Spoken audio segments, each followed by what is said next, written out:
waaw maa ngi tudd Mamadou Moustapha Wade di coordonnateur projet PINGS fii ci région de Kaffrine. waaw daje bi li ko waral mooy lu am solo mooy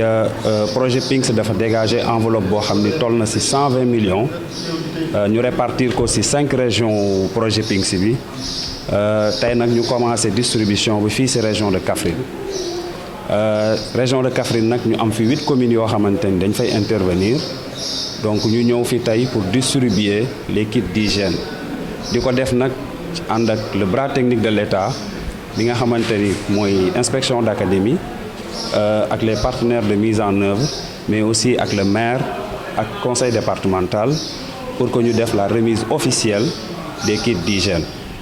Donc ñu ngi remercier bu baax a baax Affaires mondiales Canada mi nga xamante ni moom moo financé projet bi. projet bi nag projet 7 ans la ñu koy dérouler ci juróomi région Kaffrine aussi bokk ci ñu tàmbali tey distribution kit bi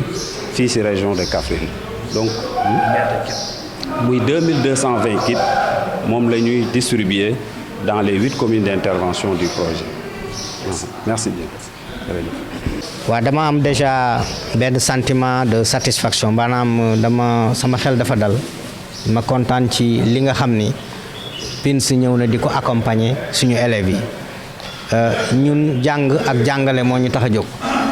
lépp lu nga xam ni performance la boo xam ni suñu élèves yi mën nañ ko am ci jongante yi au niveau local mais ci jongante au niveau national également dañuy jël te dañu gis ni suñu xale yu jigéen yi suñu doom yi suñu jarbaat yi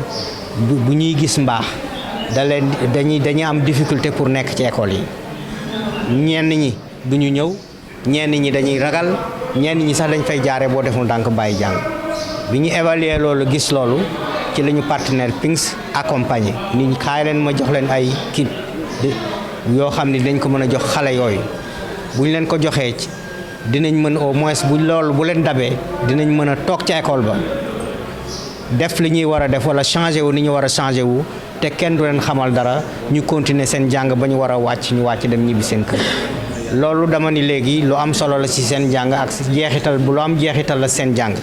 parce que loolu bu leen daan musi dal dañ daan bàyyi jàng bi dem seen kër ñenn ñi sax dañuy continuer toog léegi bu fekkee ni lii am na ñu jël ñaari junni ak ñaari téeméer ak ñaar fukki kit distribuer ko ci école yi maanaam collège ak lycée yi nekk ci 8 communes yi dina leen jàppale baax ba nga xam ni loolu bu leen dabee ci seen biir classe wala seen biir école dina mën a changer wu ak sutura